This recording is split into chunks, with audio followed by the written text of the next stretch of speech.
No Wi-Fi. Literally how every horror movie begins. Can we just try to disconnect and be together like old times? Just a few extra gray hairs. Wow, I am so excited to be talking to you because I loved this film. Oh my gosh, thank you so much. Yes, this is your, I know you have directed before, but this is your first feature, right? This is my first feature, yeah. Well, first of all, congratulations. Thank you. How has this experience been as a whole? Because it sounds like you're doing some really fun stuff. I mean, it's a lot of work to make a film, and now is the fun part. Now we get to show it to the world, but it's, you know, I started writing it in 2019, so it's been like a long time coming. So now is great. Now we get to show it to people and see it on the big screen. But it's, you know, it's been a long road to get here. I really love the title, especially. I am so curious how you landed on that one. What was the inspiration? So I'm, full disclosure, terrible at titles. And I was working, I was part of this thing called Women in the Director's Chair. And we had a bunch of mentors and story editors and people helping us throughout. And someone else was like, what about this? And I'm like, oh, that's a great title, because I didn't really have a title. And so I wish I could take credit for reuniting. The whole idea obviously is like an email and communication and the way we communicate with each other and kind of playing on the word, but it was not my idea originally. I will give that Linda Coffey. She was amazing. So she came up with that. Well, hey, I'm also curious how you came up with so many different stories, because obviously this film focuses on everyone going through their own internal struggle.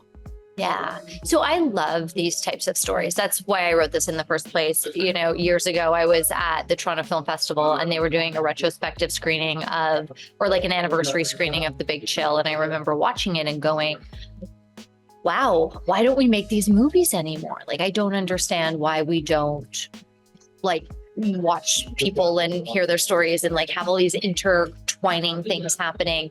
And so that's where I came up with the idea. And then it was just finding that right balance. It's finding the right number of people to be able to interweave the stories without it being crazy. So it was like, should it be 4 or 5? Should it be 6? Should it be 7? So I came up with 6 because it felt like it was enough that we could follow each person's journey and get enough of their story, but not too much that like you would get lost. And I also really wanted everyone to feel like they could connect to someone. So I wanted to have different characters with going through different things and you know, so you could be like, oh, I'm totally like Rachel, or like, oh, I totally know a Natalie or whatever. Well, that leads me to my next question, which is going to be, do you connect to any one of these stories in particular? Yeah, I think a little bit of all of them, honestly.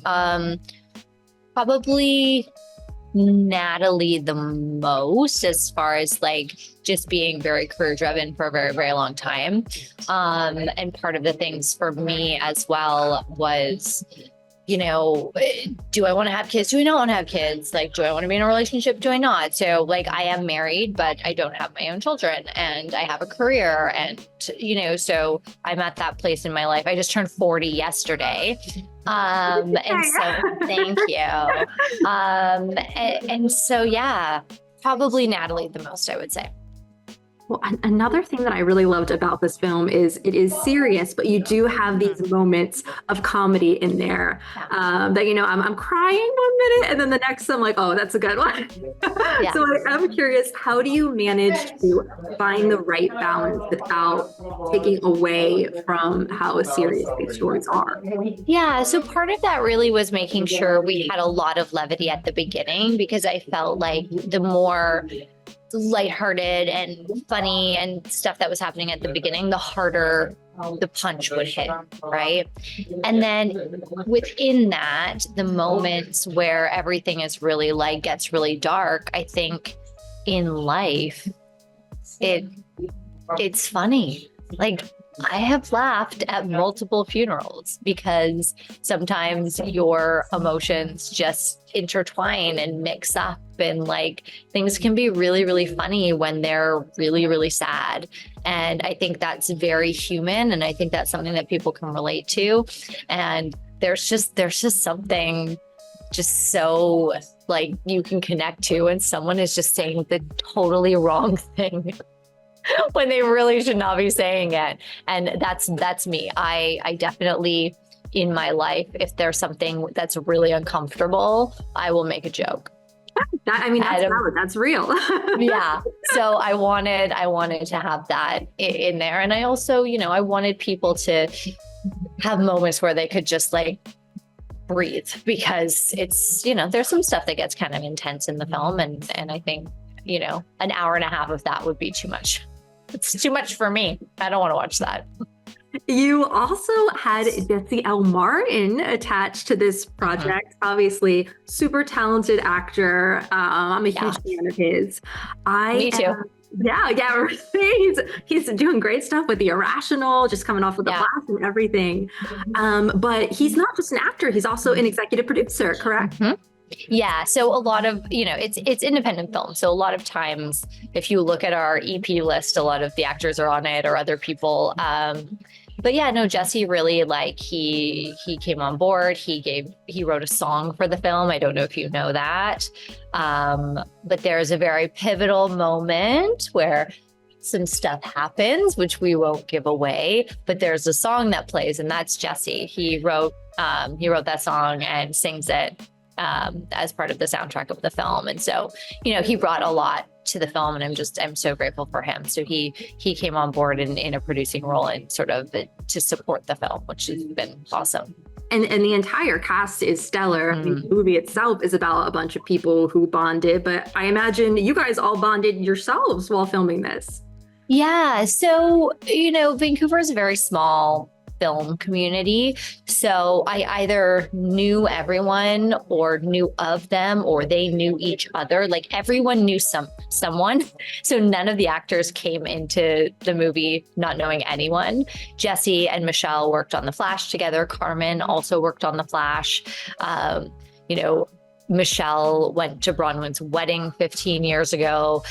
David knows Michelle, like everyone kind of knows each other. Roger, I was connected to through Michelle, who's friends with him for, 20 years. So everyone kind of knew each other, which was really cool.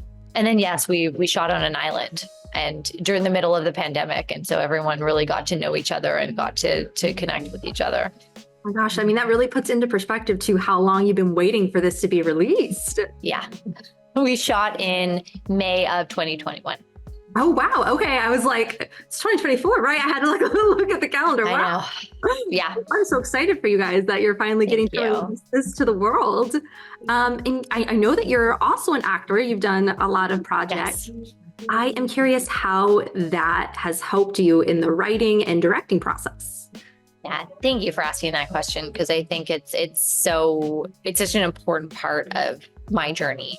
I started out as an actor. I always wanted to be an actor. And one of the reasons that I pursued it is because everyone on TV looked like me, right? So it was one of those things where I believed I could do it. I totally believed.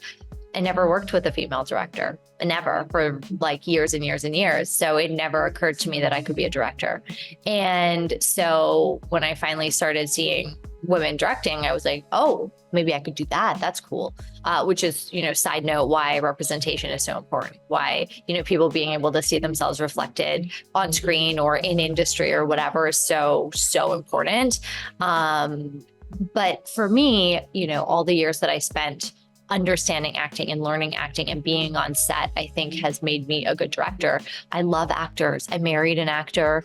I run an acting school. That's my day job. I love working with actors. And I think spending so much time training as an actor has made me just understand how to communicate with them, I think, and really just kind of be on the same page. I think that's something that happens a lot with directors who maybe don't have an acting background or haven't worked with actors that much. You can have the most beautiful shot in the world, but if you don't have the performances, like, who cares? right? It's all about the actors, and it's all about, you know, their performance and their connection and all of that. And so I think me being able to have the dialogue with the actors, and one of the keys to directing is figuring out very quickly what each actor needs to succeed, because they're individual human beings, right? So they need different things, and they, you know, it's how can I make this actor feel safe, feel confident, you know, feel like they can just be vulnerable, because that's what we're doing on set, is we're creating a space for people to be incredibly vulnerable. And so I've worked really hard to make that happen. Well, now that you've directed a feature film, is that something you'd like to do more of in the future? I mean, are you hoping to do some more acting, or do you feel like maybe this is No, I mean, yes. So here's where acting has kind of gone for me, is it's this thing that I love to do that is like my side thing. The idea of being like the lead of something, that sounds terrible to me. I love to show up on set, do a couple scenes, say some lines, look around and go, oh my gosh, I'm not in charge of any of this. Oh, that looks expensive. Not my problem. So that's really fun for me as an actor. So I'll probably always still do it because it's really fun and it gives me a lot of joy. But as a career, being a director is my path, definitely. I'm working on my next feature right now. I would love to break into television as well, directing television. So that's kind of where I'm going.